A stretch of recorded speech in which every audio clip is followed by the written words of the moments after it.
Welcome to What People Miss. This podcast is your sacred space to practice self nurturing as a radical act and to remember that you're allowed to choose joy and pleasure, even in seasons of grief, transition, and rage. I am a co founder with my eldest daughter of the Ultimate Joy Goddess LLC, and we're partnering to provide total wellness solutions for women and men. And so, in this conversation today, I'm inviting Dr. Lulu into a conversation about healing. So, let's welcome my guest. Welcome, Dr. Lulu. Hey, Cordelia. Hello, Ultimate Joy Goddess. How are you doing? Excellent. Excellent. Living in luscious joy. Yeah, that's a good place to start, honey. Let me tell you, that is a good place to start. So, what you got? What you got going on? What you cooking?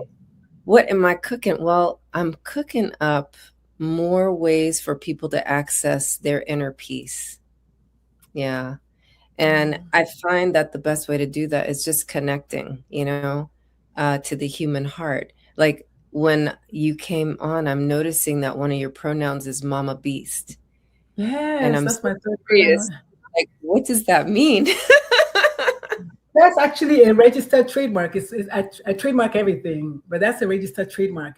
And the story behind that is I'm a mother of an LGBT plus child. Actually, I'm a mother of a transgender child, which is like in these days, like extreme LGBT, so to say, if it was a thing.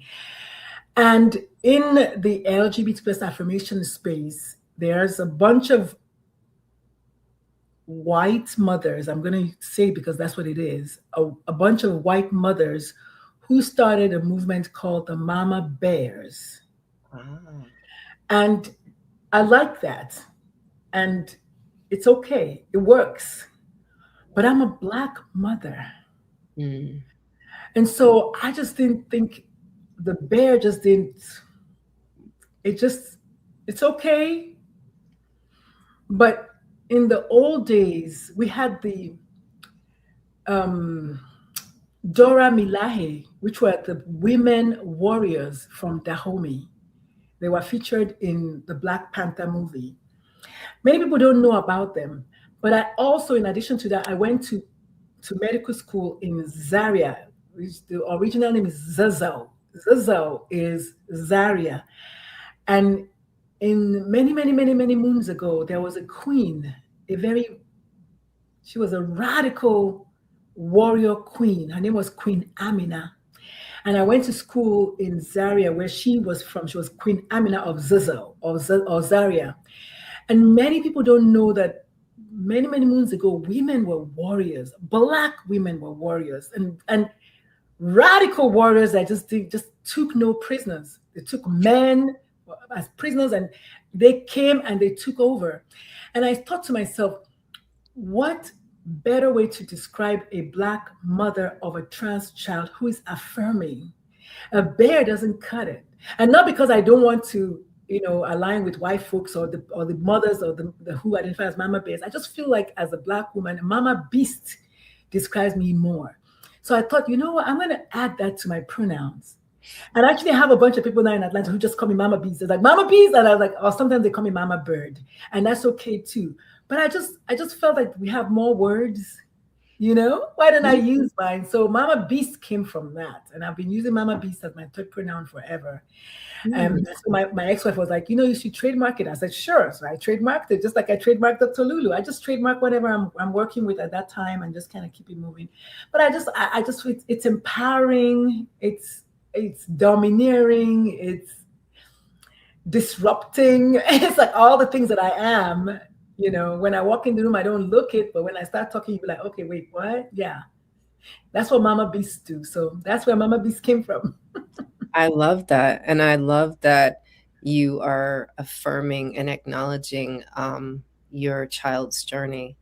And I think it's appropriate. Like, beast is so accurate.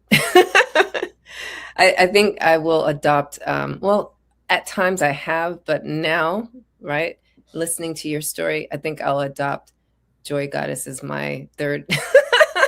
Yeah, a lot of people have in the LGBT plus community. They say, I'm either she, her, ella, right? You hear that a lot with our Latina family, Latinx, depending on where you are. Latina family, they say she, her, or ella. They say he, him, or elle.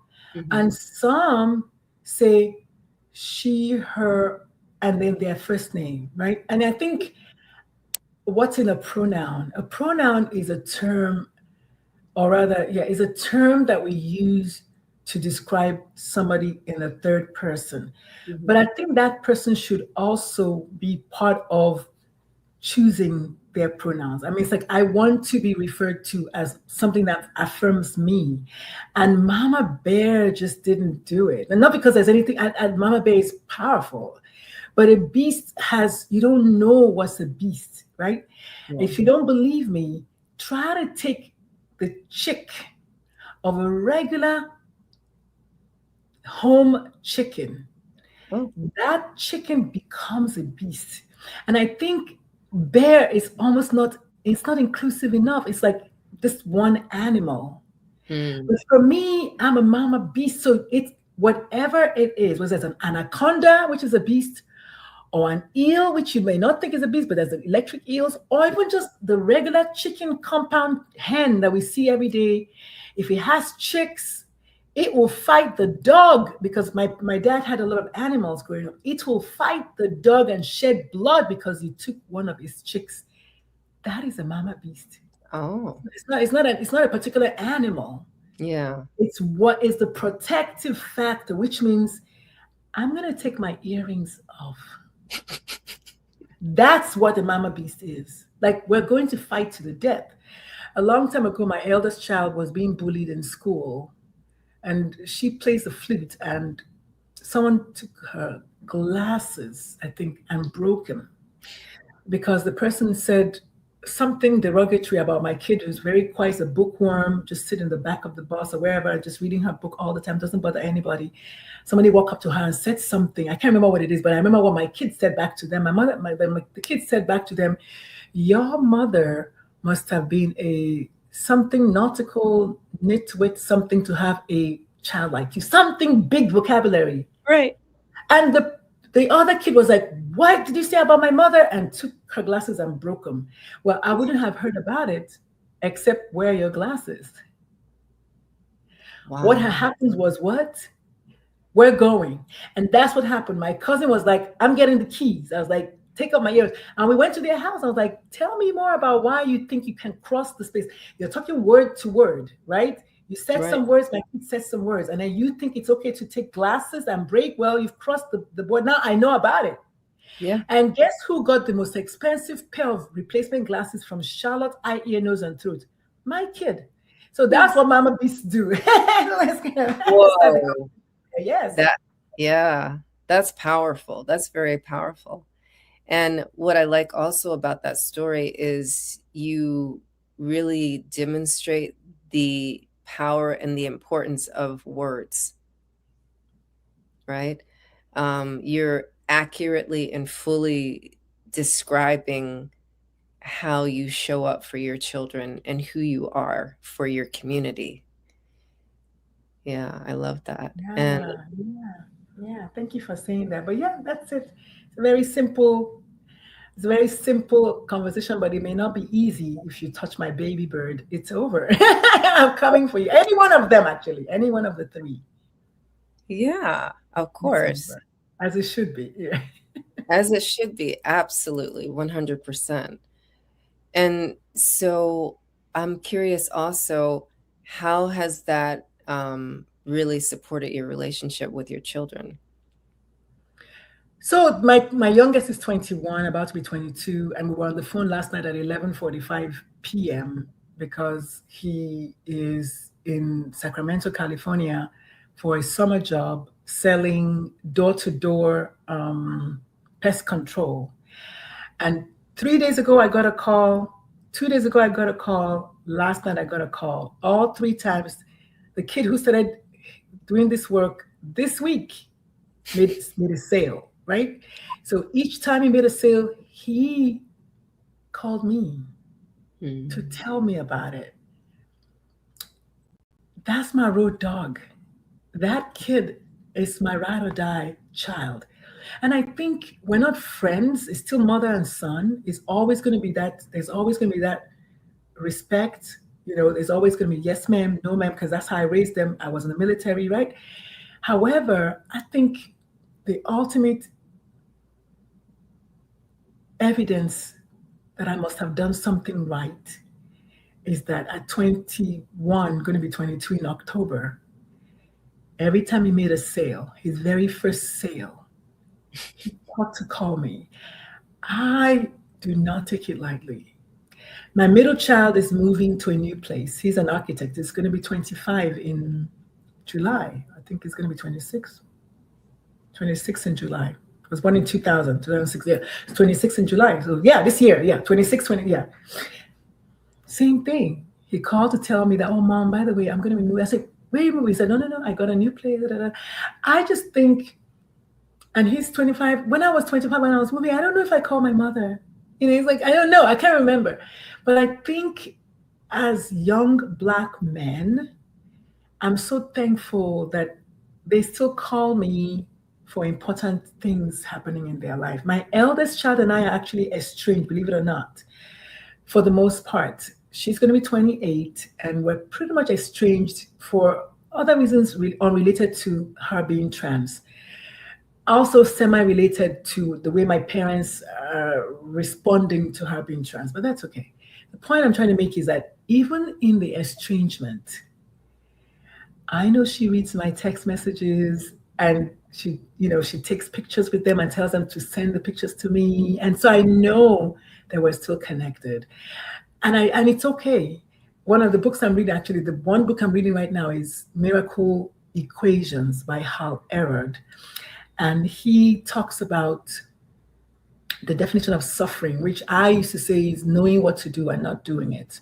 He said that for him, he didn't use that same term, but he said when he had an accident and they told him he wasn't going to walk again, he has something called a 5-minute rule, where he's allowed to feel mad about whatever the circumstance is for 5 minutes. And then after 5 minutes, he accepts it as this is it, this is what it is. And he says 3 words: can't change it. And when he says can't change it, it automatically stops that spiral. Oh my God, I can't believe this happened. I can't believe. Now, that hasn't happened to me, right? I don't know how I'm going to respond, but I like that I'm reading that. And I have something called fibromyalgia. And for 15 years, I've been under the siege of fibromyalgia. And 2 days ago, I read those words and I said, wow, I need to stop fighting and start accepting that I have fibromyalgia and I can't change it. And today I had a meeting. I had a doctor's visit with my doctor on the VA. We had a virtual visit. And I told my doctor, I said, my pain is 25% less. And he said it himself in the book. He said it wasn't overnight, but within a few weeks. His doctor was like, are you sure you're okay? You've just been told that you cannot walk again and you're happy. He's like, and his father came and said, son, the doctors are concerned that you might be in denial. I said, but Dad, I practice the 5-minute rule. His dad said, yes. I said, okay, so if you know that, then you know that after 5 minutes, I'm accepting my fate. And so he accepted his fate, and that's why he actually walked again, and he's walking now. Everybody knows how Error, miracle morning, miracle equation. But I'm just trying to say, this is why we read books, right? To get knowledge, to transform our from where we are to where we should be going or whatever. So for me, 2 days later, do I still have fibromyalgia? Of course I do, but now every time I feel the pain on my neck, I just say can't change it. And the fact that I say it out loud is empowering me to say, okay, what can I do next?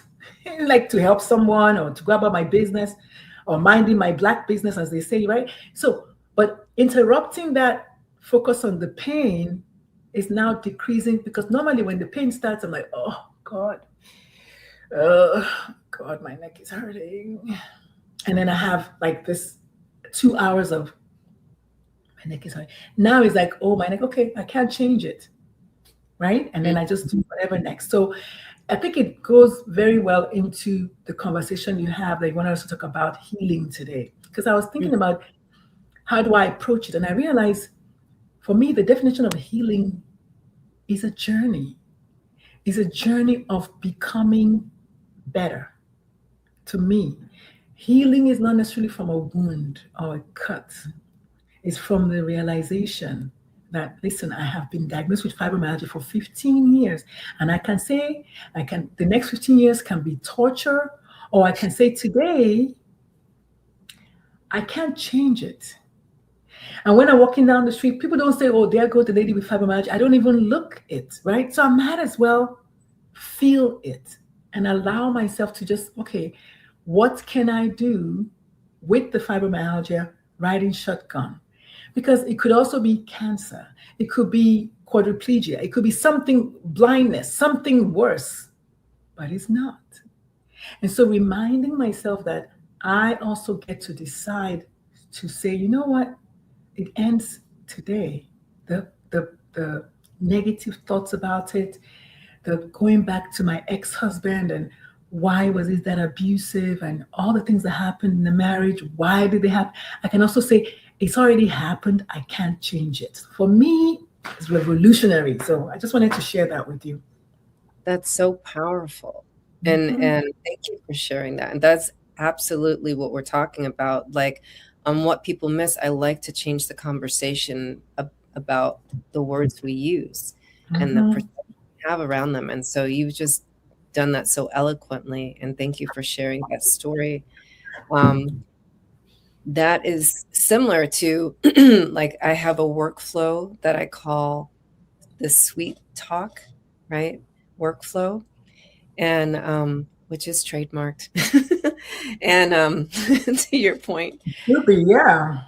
And so sweet talk works like that. Basically, acknowledging that something exists and you have a choice on how to address it. Like, is it something in your head? Is it a self-care issue? Is there a way of speaking about it that makes it something that's for you and not against you? Yes. Yeah, like, this is my journey. Yeah, I love it. And that's why I came up with the fact that healing is a journey. And I started thinking to myself, is that another book? Is that a journal? What is it going to be? But healing is indeed a journey. I don't think we ever get to the point where we are healed. And I wanted to go back to something that people talk about all the time. They say, oh, don't speak from your wounds, speak from your scars. And I thought, or speak from your wounds as they become scars, right? Like, you allow yourself to say, listen, it has already happened. And talking about it, it's just it's what we think about talking about it. Like, if I think talking about it is going to open the wound again, or if I say to myself, talking about it is going to help me heal. I mean, I just get to decide what I want it to mean. And as coaches, we say that, what are you making it mean? What are you making it mean?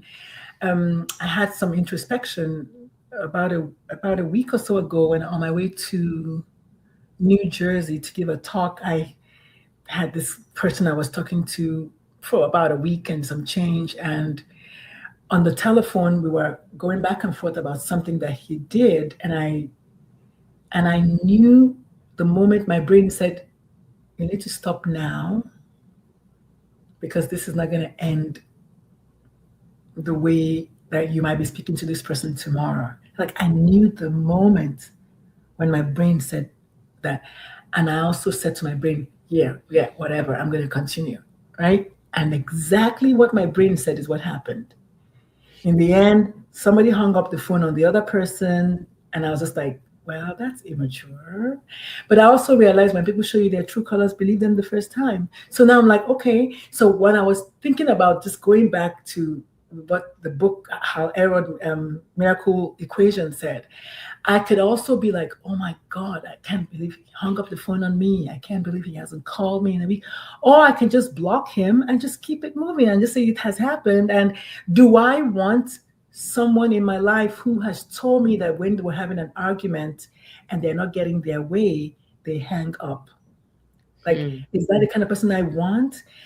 And the next time when it's something maybe more life threatening, are they going to hang up? Like, and just saying to myself, you know what? Getting older is also becoming better at life. And I think that was not my original quote. That's a Sade Adu quote.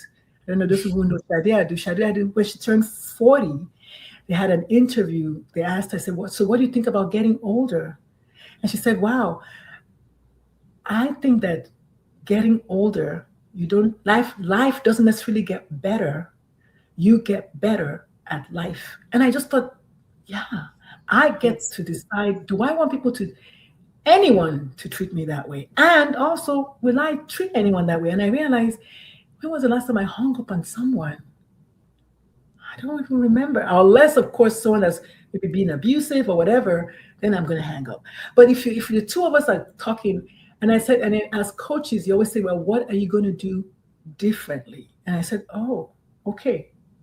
So the first thing is, because I can only control myself, right? So the first thing is, next time my brain tells me, all right, you want to stop this call now because of where it's going, I should hearken to that message and say, you know what, ma'am, sir, whoever on the phone, can we stop now and take a rain check on this, because I don't feel like it's going in the right direction. Imagine if I had said that. Then I would have given myself permission to, first of all, make that decision, and then also given the person an opportunity to say, you know what, sure. And then we can say, okay, well, let's talk about it later, or maybe not even talk about it anymore, because it's okay for us to agree to disagree. I mean, I'm just saying to myself, well, it will have ended differently. And maybe it wouldn't. You never know. Well, I know, but I'm saying, no, for me, I know that if I had said, could we take a timeout right now, it would have ended differently, because the person has a choice to say yes or no. Then I also still get a choice to say, okay, well, if you don't, then I do not want to continue this conversation. It takes two people to have a conversation. Yeah. And I'll say, well, in that case, I'm going to hang up the phone. And it will still end up, it will be different, because it won't be them just hanging up the phone. Like, nobody does, like, oh, well, maybe people do. I just feel like I have control over the way I will have responded. So for me, what I'm going to do differently for sure next time is to say, can we call a timeout and either continue this later on, or just recognize what's happening here, right? Whatever, just draw our attention to it, because a lot of times it's that communication thing is what people like, well, I can't believe they said that. And then just things just fall apart. Or say, you know what? Thank you for drawing my attention to it. Actually, you're right. I don't even know what we're arguing about, right? Who knows? We don't know how it will have ended. So I feel like if I had hearkened to the voice, which my brain actually told me that, maybe we'll be saying something different today. So I'm going to definitely remember to, when next that's happening, to just say, you know what, can we take a time out, and maybe now both of us will have a safe word. Like, I don't know, right? But now I know that with my relationship, because I'm going into dating this year, right? I'm going to do that differently and see, everything is an experiment. Yeah. How does it work out? Yeah. But I know a safe word is always a thing that is encouraged, right? In any relationship. Okay, safe word, maybe chicken, right? Right. Then, okay, all right, I heard you say chicken, right? Acknowledge that you heard me say chicken. And I'll say yes, because I don't feel safe right now, right? Because that's what we decided. So I just know that it would have ended up differently in a way. Yeah, so I'm happy. But I blocked them because my therapist said, and the fact that they have not called you after 1 week is a sign. So she said, as therapists do, because therapists give advice, coaches don't. Well, she said, I would text to him and say received, and then block him and say, will you say yes? That means I receive your silence. I was like, really? I said, okay. Wow. And guess what I did? I typed received, and then I blocked them. I'm like, okay. And how did you feel in your body after doing that? I felt empowered, honey. I felt, because I was like, did that just happen? Like, did they just really not call me back because of this? Is that really the way you hung up? And then I realized, well, I don't know what what experiences they are bringing into the relationship. And that's actually the talk I gave over the weekend, was titled "The Relationship Behind the Relationship." And that's Mm, why the therapist said that to me. He said, well, you just finished teaching a class about relationship behind relationship. And that basically was like the energy and the experiences and the things that each of us brings into this current relationship. And so asking myself, if I had been in their shoes, whatever experiences they've had in life, maybe I would have acted the same way, right? And so I'm not upset, but I also don't condone somebody hanging up and then not calling back to say, or texting anyone to say, I'm sorry, I hung, or whatever, just not even knowing that that's what they did. closure. Yeah. Yeah, so I don't want to deal with that, because I don't even know if they're open to receive what happened, and I don't want to be the one driving that. I just don't want to. So I'm very happy, and I'm learning about just how I'll allow people to treat me, which I think is the key, right? Is the key. What do you It allow is. people to treat? How do you allow people to treat you? Yeah, I like how two things.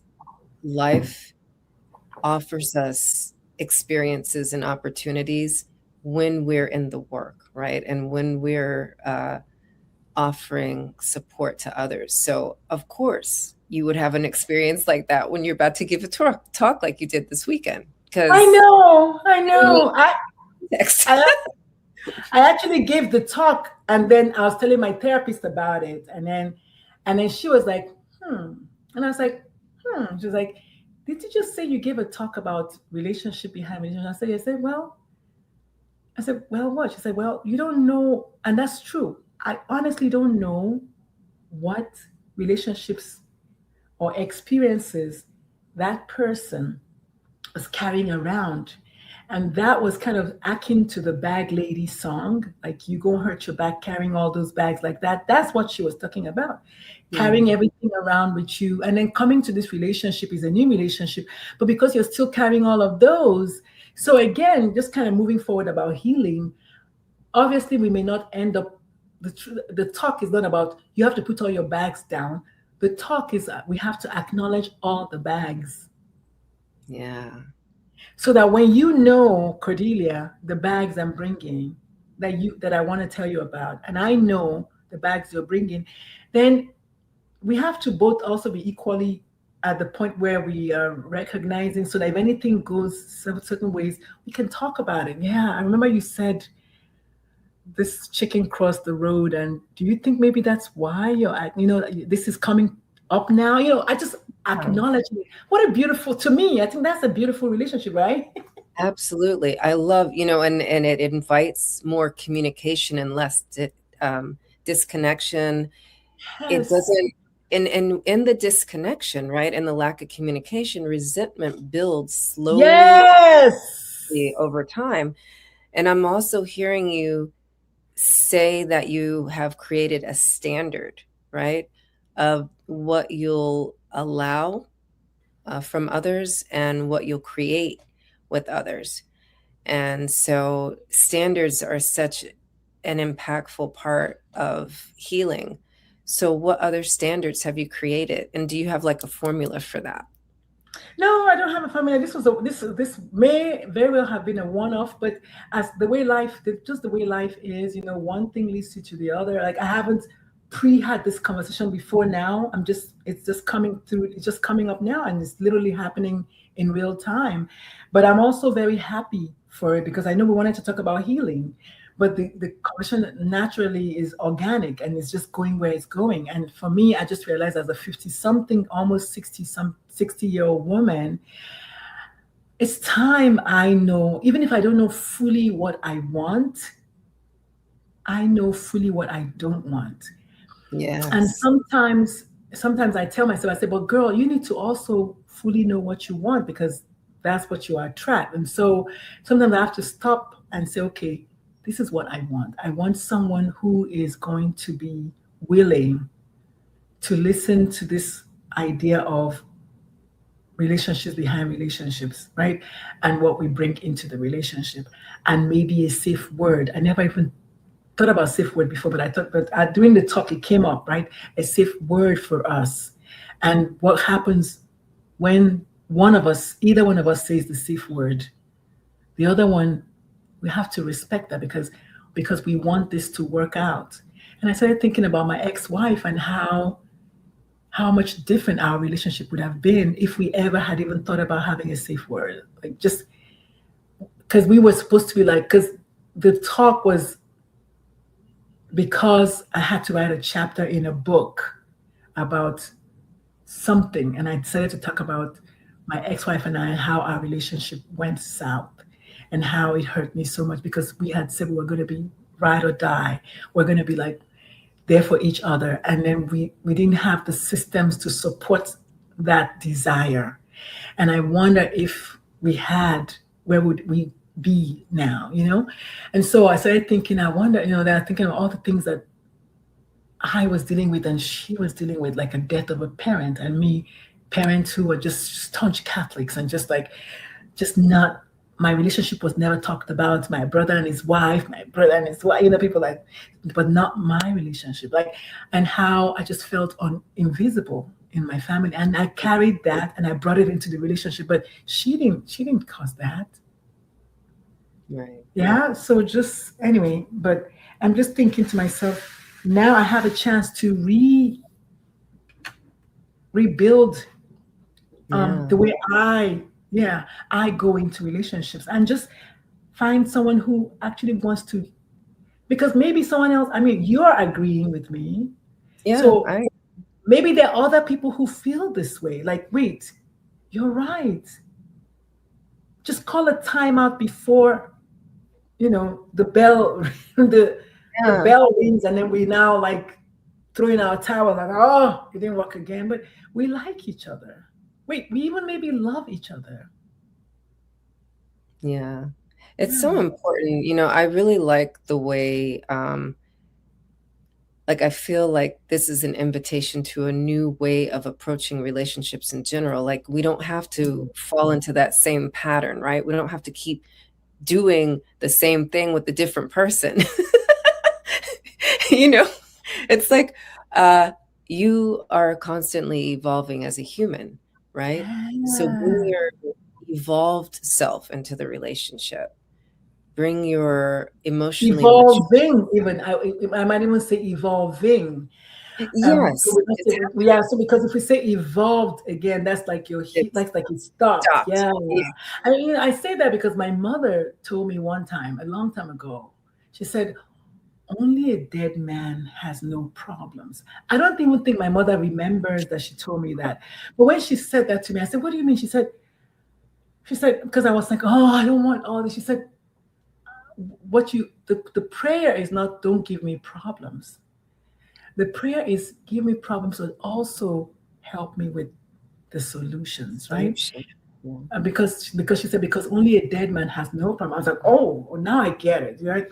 It's stopped. It's done. You're dead. You're 6 feet under. It's closed. I'm like, so I was like, okay, mom. Okay, I get it. So pray for problems and pray for the Solution. wherewithal, yeah, to handle the problems. Yeah. And I would Or the even add, people, or the people to be sent into your life, like Cordelia, right? To help you. Yeah, because I always yeah, talk about that. I always say that when God said you're going to get a trans child, God also sent me the people to help me with that, because it's not, I could not do it alone. I could not do it alone. Not if I wanted to. and part of solution seeking is not isolating. And I think there's a distinction there, because a lot of times when people are healing, they isolate themselves from the things that were causing them problems, right? But what if you didn't isolate? What if you Yes. sought a solution with community? Because, Go towards the problem and not away from. right. And we need each other as humans. And I feel like um a lot of what is promoted in the world is isolate. You're more special than the next human. And the truth is, all humans are equally um, worthy of reverence, you know? Mm-hmm. I'm not deifying humans, but to your point about respect earlier, right? The respect comes with choosing solutions, the respect Mm-hmm. choosing loving, you know, and how you're going to love, and knowing what loving a person is. And I think it's so much deeper than a reference to people's love languages. I feel like language is something that also evolves, right? Because as you live, you know yourself more and you communicate better. You have the opportunity, I'll say that. You have the opportunity to communicate better, but whether or not you choose to use that. And so that's why when I think of healing, I always think about reclaiming your birthright, which is joy, right? We weren't created for struggle. However, the beauty of struggle is it redirects us back to joy. Like, you know, in our Yeah. conversation on Ask a Black Woman, remember, I was telling you how I landed with naming myself the ultimate joy goddess because I had so many struggles. And I was like, wait a minute. So these things are happening for me. And For me. Yes. without them, how would I know what is joy? Yeah. How? And I mean, that's going back to just like not asking for problems. Like, what kind of world would that be? You wouldn't grow, you wouldn't evolve, you wouldn't transform.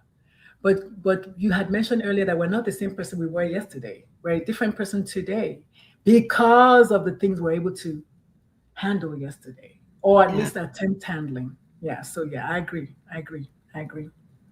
Yeah. And you just begin again every day. You know, I think, Mm-hmm. and you were married, you know, and in my marriage of 20 years, yesterday was hard and I learned from yesterday. So the next day I begin again, right?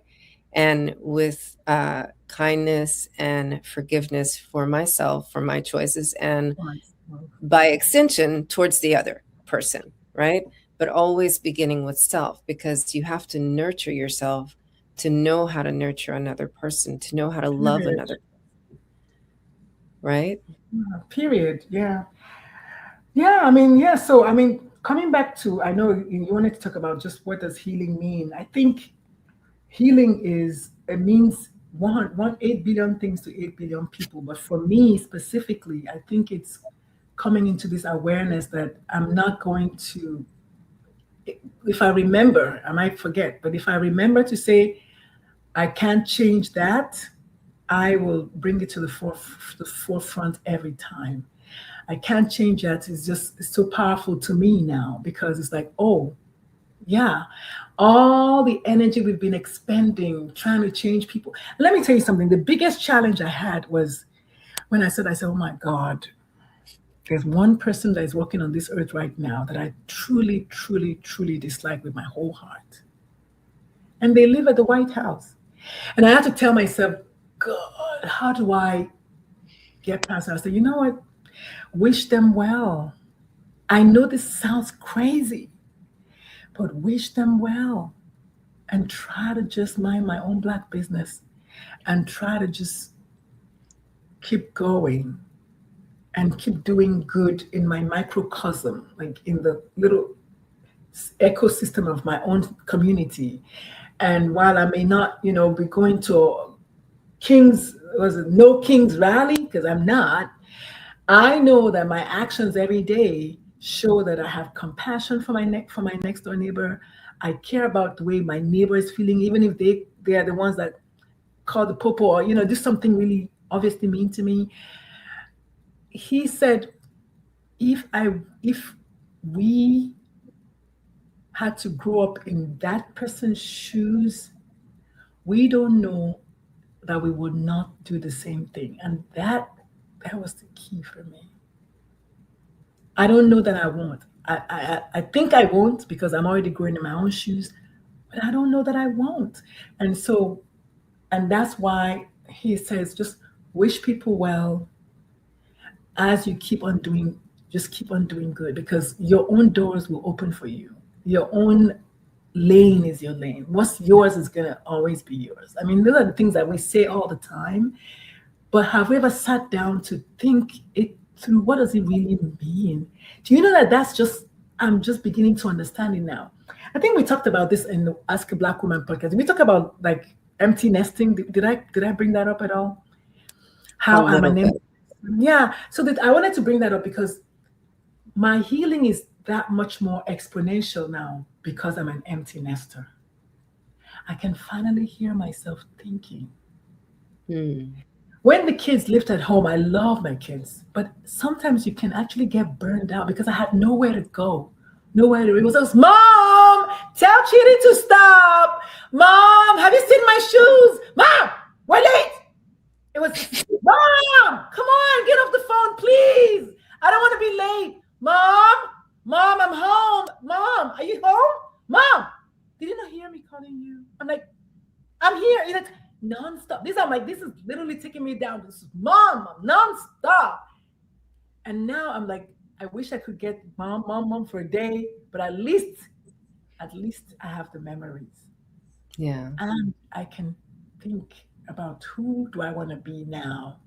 Because for the longest time, my only identity was wife, mom, wife, mom. And today is like, who is Dr. Lulu? When no one Hmm. is calling me, no wife, no husband, no, just me, myself, and my tree at the backyard that I talk to every day. Like, I know my neighbors are like, she's out there talking to the tree again. I know they are. I just, That seems to be like my through thread with my conversations today. Every woman I've talked to today says they have a special tree. oh, shit. Oh my God, really? And today I said, I need to name this tree. I need to name this tree. And which is very funny because I am usually the first one to name everything. All the cars get a name just like that. All Mine my too. bags have names just like that. But this tree, I just haven't, because there's a bigger one also along the road. I always cross the street to go like say hello to its branches. It's Mhm. crazy. And but this one is right in my backyard. And so this morning I went to say hello and nothing. I was like, really? Is that how we're Oh, gonna did do it you came today? back? Oh, well, that's No. why. Say that again. I said, so you have something to consider as a possibility. The tree Yeah. feels like it's been taken for granted because No, it's not right. really. No, No? not Okay. really. No, I don't think it's. I'm saying to you that I don't think it's been taken for granted because I mean it's there. It's always there. It's a tiny little. It's a big giant shrub. Let me call it that. But Mhm. every day I go for a walk, I talk to all the trees, I talk to the birds, I try to identify the wrens. I say, "Oh, you're a cardinal," and then I'll be, "Oh, there's a blue jay," and that's just me. But I just there's not a single wind today, and then one little flicker at the back there. I was like, "What's that? Is that my good morning?"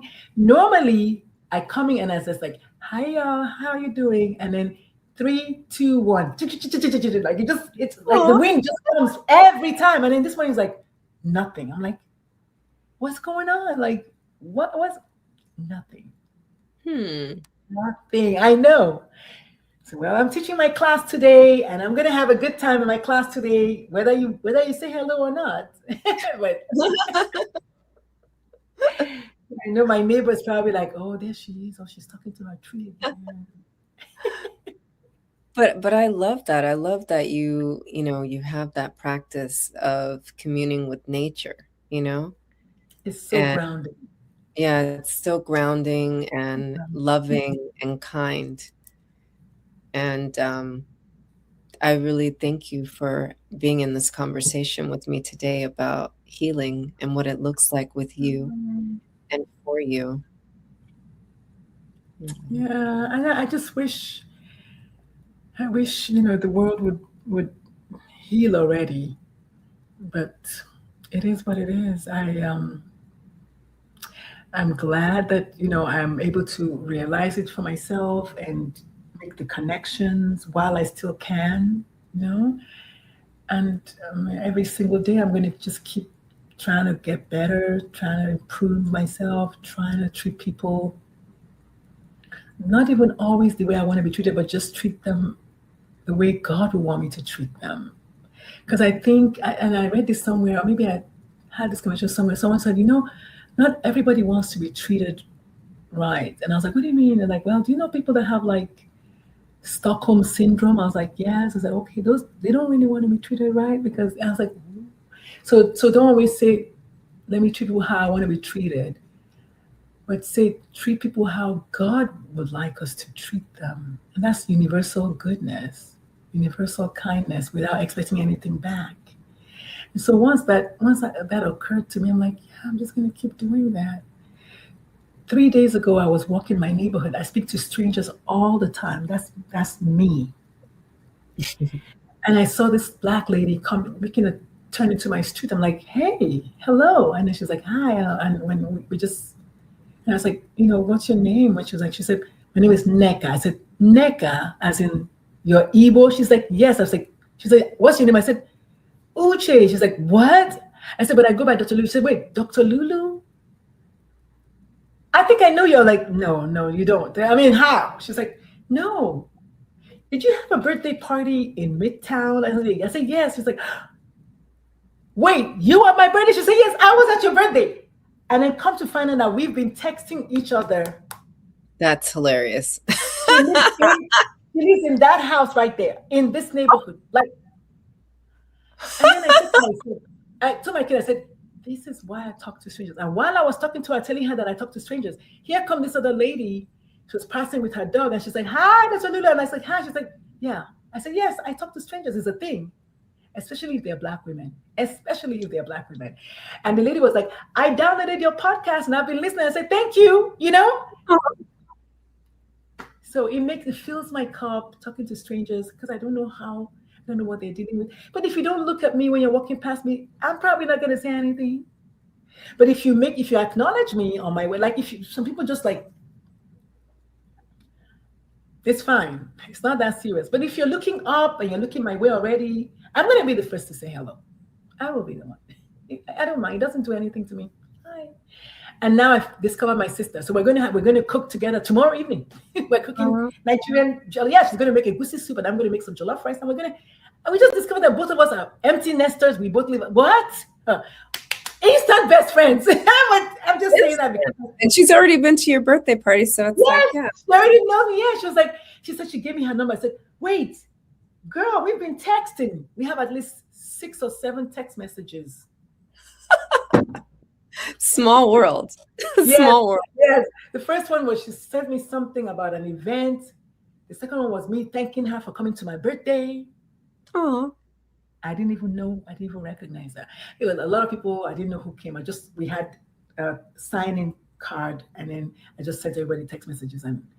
But the point is that it fills my cup. I love it. I love talking to strangers. I love listening to nature.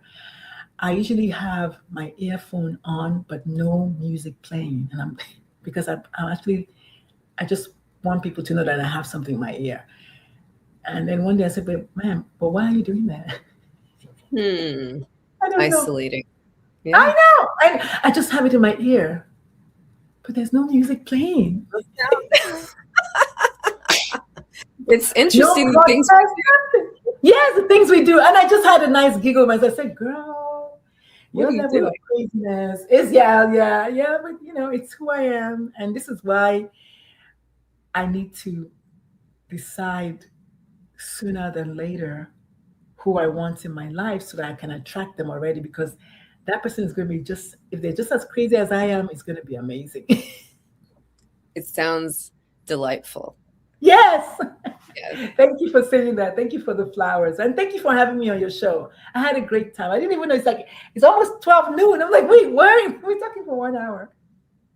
Because we enjoy each other's company so much. And yeah, and my offer still stands, wink, wink. When I come to DC. Thank you. Absolutely. Definitely. I think we should do that. So, we're going to do a second recording, right? Yes, we will do a second recording. And I'm so happy that we've started this conversation for people to witness and learn from. Um, Dr. Lulu has a beautiful podcast called Ask a Black Woman. Oh my goodness. I was on her third episode. Um, Yes. but these conversations are so powerful and empowering. So if you haven't already, download it and get connected on Threads with Dr. Lulu. Yes, on Threads as Coach Udaku. And my podcast is Ask a Black Woman podcast, and it's on YouTube because there's Yeah, another there's podcast called. yeah, from 8 years ago. I saw that. So I did not yeah, know that. I don't know if they're if they still have new episodes. I don't know anything about them. Do they still they no? don't. Yeah, they Okay. don't. Oh, Yeah, but yeah, so when you go to it's Ask a Black Woman podcast, make sure you on add the YouTube, podcast add to that. podcast. Yes, yes. So, thank you so much for this conversation. And for our viewers and listeners, thank you for listening to What People Miss. What did you learn today? And how will you choose differently? If this episode opened your mind and you're ready to turn your life around, go to my website, cordeliagaffar.com, and schedule your wellness consultation.